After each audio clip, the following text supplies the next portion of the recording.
Assalamualaikum warahmatullahi wabarakatuh. Apa kabar Bapak Guru Hebat? Berjumpa kembali di Aksi Nyata Modul 14A9 bersama saya Rusmayanti SPD, Guru SMK Negeri 3 Melabu, CGP Angkatan 10.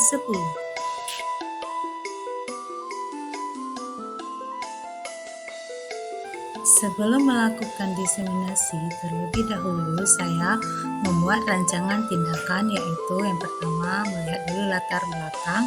Banyak dari warga sekolah yang belum memahami tentang penerapan budaya positif, disiplin positif, motivasi perilaku manusia, budaya kontrol guru, pembuatan keyakinan kelas, dan penerapan segitiga restitusi.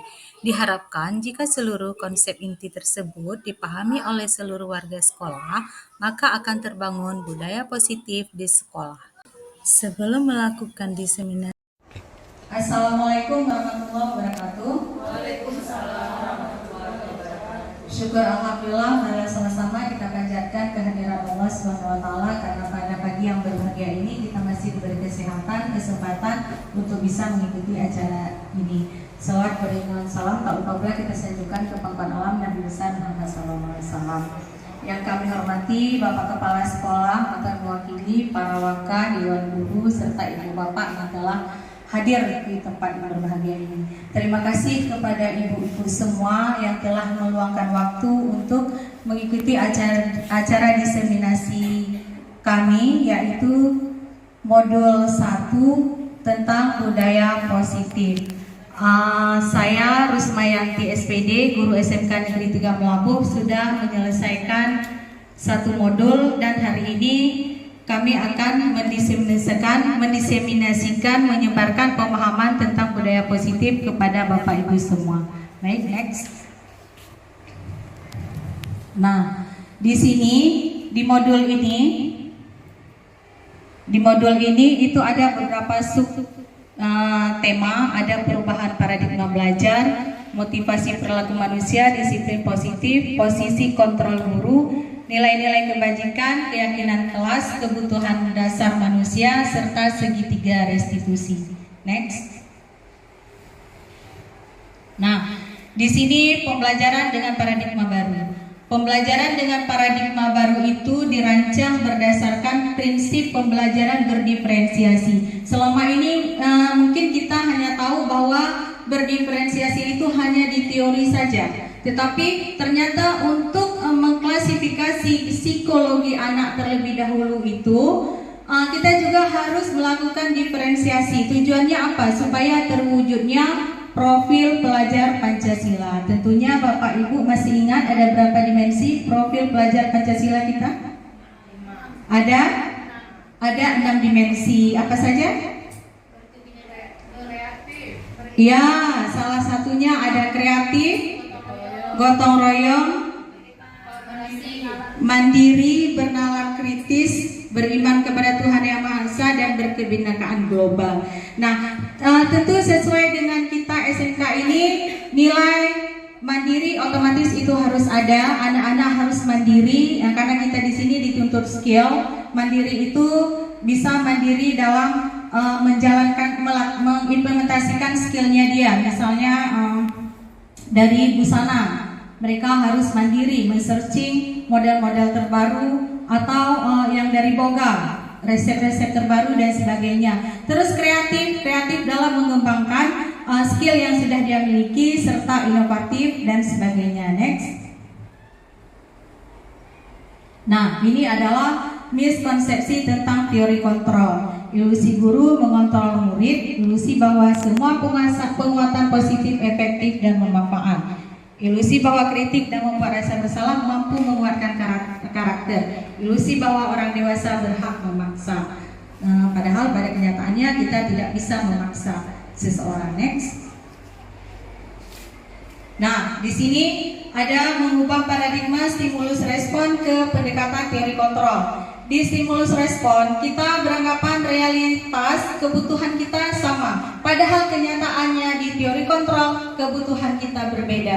Contoh di anak kebutuhan itu berbeda-beda, baik secara psikologi. Misalnya ada anak yang kebutuhannya itu membutuhkan penjelasan yang lebih mendetail. Misalkan karena daya tangkapnya yang agak kurang. Ada anak yang memang sekali dua kali dia pahami langsung bisa. Jadi kebutuhan itu berbeda secara teori kontrol. Terus di stimulus semua orang melihat hal yang sama, padahal kenyataannya setiap orang memiliki gambaran berbeda. Walaupun disajikan satu objek yang sama, tetapi cara pandang orang itu berbeda-beda. Seperti kata pepatah ya, walaupun rambut sama hitam tapi pandangan berbeda. Nah, terus kita mencoba mengubah orang agar berpandangan sama dengan kita, padahal kenyataannya tidak. Kita berusaha memahami pandangan orang lain tentang dunia. Kita tidak bisa memaksa orang lain untuk menjadi diri kita. Dan selanjutnya, berperilaku buruk dilihat sebagai suatu kesalahan, padahal semua perilaku memiliki tujuan. Nah, ketika kita melihat siswa bertingkah laku salah, buruk, menurut kita itu sebuah kesalahan, padahal setiap tingkah laku anak itu pasti ada tujuannya dan pasti ada kebutuhan dasar yang tidak terpenuhi dari si anak tersebut. Next. Nah, disiplin. Disiplin itu berasal dari kata disiplina yang artinya belajar. Disiplin mengacu pada disiplin diri yang memiliki tanggung jawab terhadap apa yang dilakukannya berdasarkan nilai-nilai yang diyakini. Misalkan bahkan Ki Hajar Dewantara itu mengatakan bahwa di mana ada disiplin, di situ ada kemerdekaan. Nah, disiplin itu adalah sebuah tanggung jawab terhadap nilai-nilai yang kita yakini. Seperti kita seorang guru, kita punya keyakinan di sekolah kita bahwa untuk hadir di sekolah ini jam 7.45. Jadi kita harus mengikuti keyakinan di sekolah kita itu. Berarti 7.45 kita harus sudah di sini, karena itu merupakan bagian dari disiplin. Disiplin merupakan salah satu cara penerapan yang bertujuan untuk menumbuhkan kesadaran serta memberdayakan peserta didik tanpa imbalan penghargaan atau reward atau ancaman atau hukuman. Terus, sebagai pendidik, tujuan kita adalah menciptakan peserta didik yang memiliki disiplin diri sehingga mereka berperilaku mengacu kepada nilai-nilai kebajikan universal. Nah, dalam mendisiplinkan siswa, kita di sini dituntut untuk tidak memberi imbalan ataupun ancaman atau hukuman. Next. Nah, kamu selalu mengecewakan ibu, itu namanya pembuat merasa bersalah. Si anak merasa bersalah. Karena kenapa? Oh, gara-gara saya ibu itu jadi kecewa. Atau kita katakan, kamu sudah capek ibu ajarin, berapa kali ibu ajarin, tapi kamu gak bisa-bisa juga. Si anak merasa bersalah, berarti karena kebodohan saya ibu ini capek. Nah, itu juga kita berusaha untuk menghindari supaya apa? Tidak meninggalkan rasa bersalah pada anak, tidak ada trauma bagi dia. Atau dengan kata lain, si anak ini tidak nyaman dengan diri dia, sampai pulang pun dia gak enak. Tadi saya udah buat ibu itu kecewa, tadi saya sudah buat ibu itu capek dan sebagainya. Next. Teman. Nah, kalau posisi kontrol yang ketiga, kita menjadikan posisi kita itu sebagai teman. Misalkan seperti tadi dia udah berbuat kesalahan, indikator kata-katanya, ayo dong ikutin aturan sekolah, tolong bantu ibu atau bapak ya sekali ini. Nah, itu kata-kata indikator berarti kita berperan sebagai teman. Ada kata tolong bantu ibu ya. Nah, nanti kalau datang bapak kepala sekolah masuk kelas, kalian harus tertib. Tolong bantu ibu ya, biar ibu nggak kena marah. Nah, itu posisi kita sebagai teman. Nah, itu sebagai teman masih ada yang lebih bagus lagi, yaitu selanjutnya sebagai pemantau. Kalau sebagai pemantau itu kita membuat dulu keyakinan kelas. Ada sesuatu konsekuensi kita dengan siswa. Katakanlah misalnya kita buat aturan di kelas. Bagi siapa yang tidak memakai simbol maka dilarang masuk kelas. Nanti sanksinya apa nak? Sanksinya kami nggak masuk kelas bu. Memang itu kolaborasi sama seperti tadi konsekuensi pemantau, lebih ke konsekuensi. Nah, inilah posisi yang sangat bagus, yaitu sebagai manajer. Next. Nah, manajer. Sebagai manajer, inilah yang dituntut dari kita. Itu indikator kata-katanya.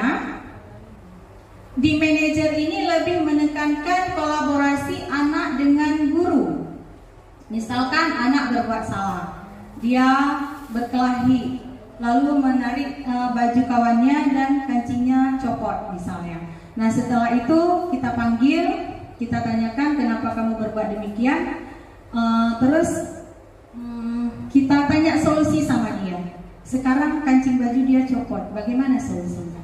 Saya akan menjahitnya, Bu. Dia mengakui kesalahan dia dan dia mau bertanggung jawab dan dia sendiri yang mencari solusinya.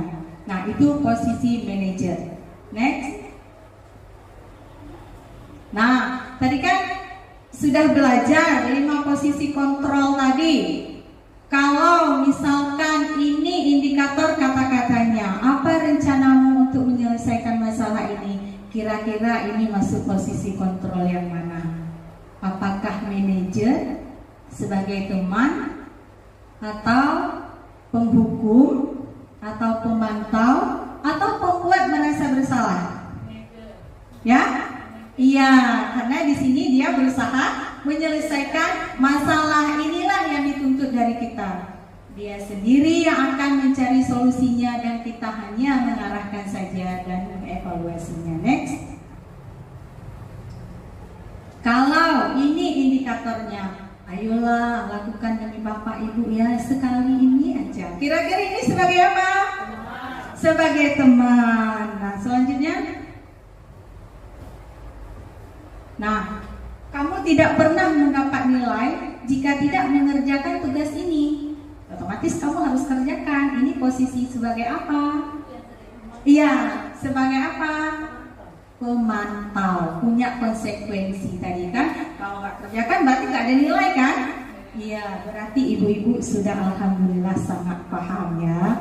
Terus selanjutnya, Bu. Nah, saya kecewa sekali dengan kamu. Ya, iya, pembuat merasa bersalah. Jadi posisi ini adalah posisi di mana pembuat merasa bersalah karena ada sesuatu ungkapan yang ibu ini keberatan terhadap kelakuan dia. Kamu membuat ibu kecewa, kamu bisanya ini saja, sehingga si anak ini merasa bersalah. Next. Ya, kamu tidak pernah benar melakukannya. Kira-kira masuk ke mana? Enggak sama. Enggak. Ini satu contoh dari yang tadi. Penghukum. Ya, kamu tidak pernah benar. Kamu memang bisanya segitu aja. Enggak pernah benarnya, ya kan? Nah, itu namanya penghukum. Nah, oke, next. Nah, keyakinan kelas. Mengapa keyakinan kelas? Mengapa bukan peraturan kelas? Mungkin ada yang bisa menjawab. Kenapa kita harus menyebut keyakinan kelas? Mengapa bukan peraturan kelas? Kalau keyakinan kelas itu dibuatnya bersama, kolaborasi dengan anak. Dan konsekuensi terhadap pelanggaran juga dipikirkan bersama. Tapi kalau aturan itu satu arah. Kita yang buat, ini dilarang ini, dilarang ini, dilarang ini, itu semua ya kan, tanpa melibatkan anak untuk sanksinya. Jadi suka-suka kita nanti apa sanksinya ya kan, nah, itu dia. Next. Jadi setiap guru harus membuat keyakinan kelas di kelasnya. Nah, cara membuatnya bersifat abstrak, dibuat pernyataan universal, dibuat dalam pernyataan positif sedikit saja agar mudah diingat, nggak usah banyak-banyak. Sesuai dengan kondisi kelas dan sekolah sehingga mudah diterapkan. Semua warga sekolah atau warga kelas dilibatkan saat membuat keyakinan kelas. Kalau buat aturan kan kita enggak. Mikirkan ketika kita mencari solusi terhadap permasalahan si anak. Apa itu restitusi? Suatu proses dialog yang dijalankan oleh guru agar dapat menghasilkan murid yang mandiri dan bertanggung jawab. Nah, itu dia proses dialog. Nah, di sini Kenapa dibilang segitiga restitusi? Karena ada segitiga dibuat dalam bentuk bagan segitiga seperti ini karena ada 3 hal yang ingin kita gali. Yang pertama, kita melakukan validasi tindakan yang salah. Misalkan ada seorang anak dia pintar, kawan dia menyontek sama dia, selalu menyontek, bahkan tanpa seizin dia pun diambil hasil kerja dia. Akhirnya si anak yang pintar ini marah, lalu dia memaki dan tanpa sengaja dia menggebrak meja. Nah, otomatis kita sebagai guru kan pasti akan memanggil si anak. Nah, ketika kita memanggil si anak ini, disitulah kita menjalankan segitiga restitusi. Bagaimana caranya? Yang pertama, menstabilkan identitas. Menstabilkan identitas di sini kita menenangkan si anak. Kita panggil, "Nak, hari ini kamu tahu kenapa ibu panggil?" "Tahu, Bu. Karena saya berbuat kesalahan." "Iya, tadi ibu sudah mendengar laporan dari si B bahwa kamu itu sudah menggebrak meja, bahkan memaki si A." "Iya benar, Bu." Nah, kalau ibu di posisi kamu, mungkin ibu akan marah juga, akan kesal juga kalau tingkah dia demikian. Ya, itu namanya menstabilkan identitas. Indikator kata-katanya, "Oh, bukan kamu saja yang melakukan ini, orang lain sebelumnya juga ada." Tapi ada selanjutnya, bukan hanya sampai di situ. Setelah dia tenang, itu sudah kita stabilkan, baru kita masuk ke validasi tindakan yang salah. Tadi kamu menggebrak meja, memaki si A. Tentunya kamu punya alasan kan? Pasti dia akan jawab punya. Apa alasan kamu? Dan di sini kita sudah melakukan validasi tindakan yang salah. Yang namanya validasi itu mencari kebenaran, kesahihan terhadap sesuatu. "Oh, tadi saya melakukan ini, Bu, karena dia nggak pernah berusaha berbuat PR sendiri, nggak pernah berusaha membuat tugas sendiri." Berarti kita sudah melakukan validasi tindakan yang salah. Terus baru kita masuk ke ketiga, menanyakan keyakinan. "Menurut kamu, apakah tindakan kamu itu benar?"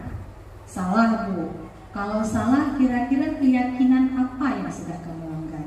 Dia pasti akan menjawab, keyakinan saling tidak menghormati antar sesama, tidak menghargai antar sesama, khususnya teman. Jadi segitiga restitusi sudah kita lakukan. Kita sudah menstabilkan identitas, sudah memvalidasi tindakan yang salah, dan sudah menanyakan keyakinan. Terus kalau kamu sudah tahu kamu melanggar keyakinan tentang menghargai, apa tindakan kamu nanti ke depan? "Oh, saya, Bu, nanti akan lebih bersabar. Saya tidak mudah marah-marah, dan kalau perlu saya nanti akan melapor ke wali kelas. Jadi tidak perlu saya sendiri yang menangani kawan saya ini, Bu."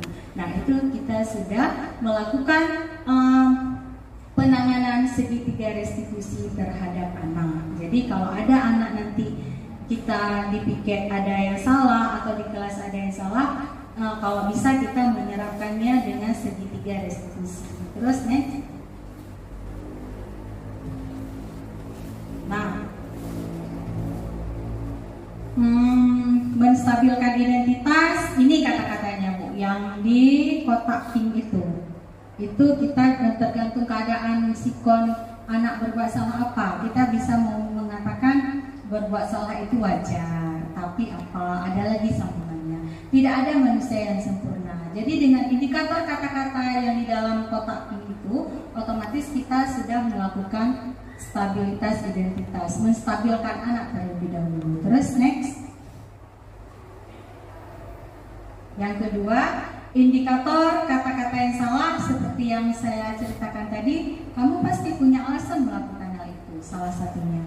Padahal kamu bisa melakukan yang lebih baik, yang lebih buruk dari ini ya. Seperti tadi, kamu bisa melakukan yang lebih buruk dari ini, seperti memukul, tapi kamu kan nggak melakukannya. Nah, itu kata-kata yang bisa kita gunakan.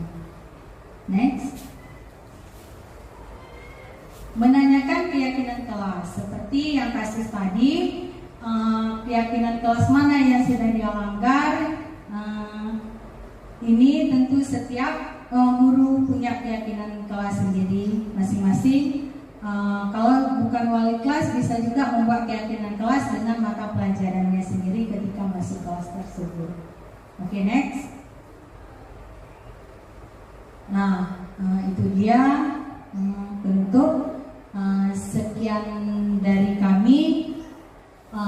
Terima kasih atas segala perhatian. Mohon maaf atas segala kekurangan. Akhirul kalam, wabillahi taufiq wal hidayah. Assalamualaikum warahmatullahi wabarakatuh.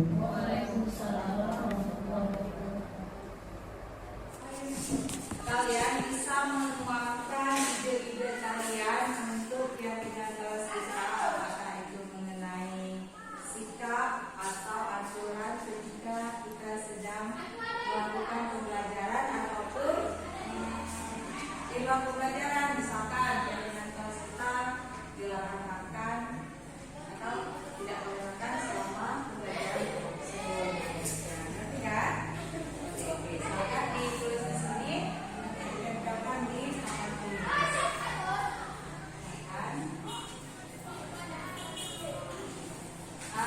Terserah kalian bisa mencurahkan ide masing-masing tentang keyakinan kelas kita. Nanti akan kita sepakati mana yang akan kita ambil, ya. Nanti berbeda-beda, setiap orang berbeda-beda.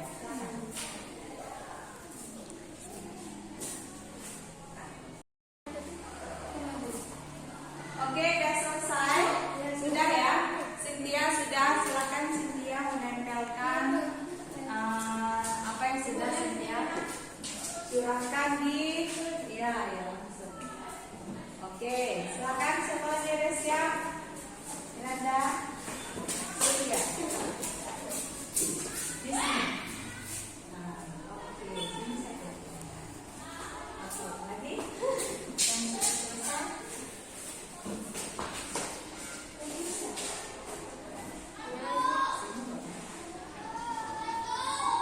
Udah semua? Satu lagi? Oke. Nah, satu lagi. Di sini bervariasi ya ide yang kalian curahkan. Ada mengenai jangan terlambat ke sekolah. Nah, siapa yang merasa nih, ya kan? Yang kedua, ketika jadwal piket harus bertanggung jawab. Jangan ketika piket nggak datang, ya kan? Atau nggak mau mengerjakan membersihkan kelas. Dilarang buang sampah, bagus, ya kan? Sembarang dekat laci, kita makan, bagus. Ini yang paling keren, stop bullying. Ada yang bully sini ya? Enggak. Cuma kita maunya nggak ada, ya kan? Ini mengenai bullying. Terus ini jangan membuang sampah sembarangan. Tidak, ini banyak, ada 5 item.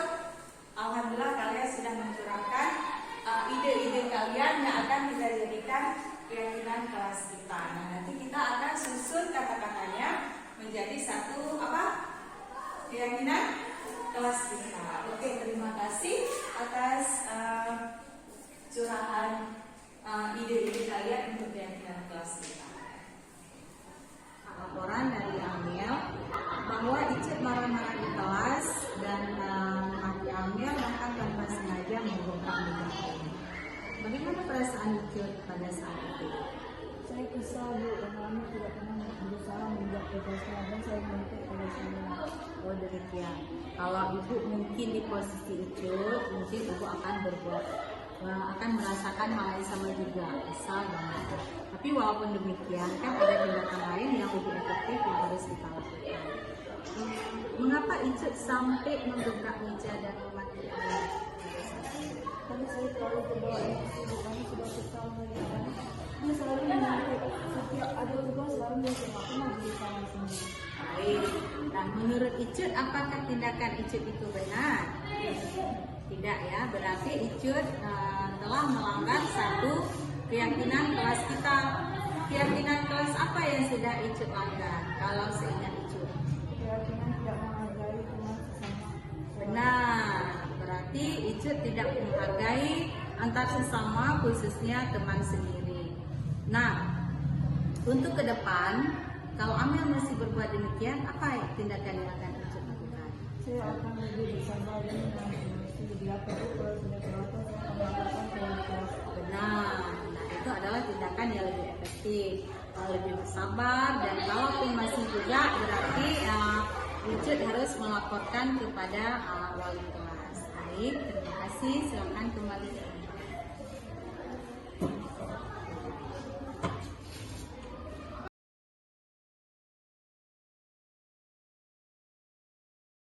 Assalamualaikum warahmatullahi wabarakatuh. Saya Cerlini Ramadhani dari 11 Perhotelan. Setelah saya berdiskusi dengan Ibu Yanti, alhamdulillah saya sudah menemukan solusi atas permasalahan yang saya alami dengan teman sekelas saya. Kedepannya saya akan berusaha menahan emosi dan tidak akan marah-marah lagi. Sekian, terima kasih. Wassalamualaikum warahmatullahi wabarakatuh.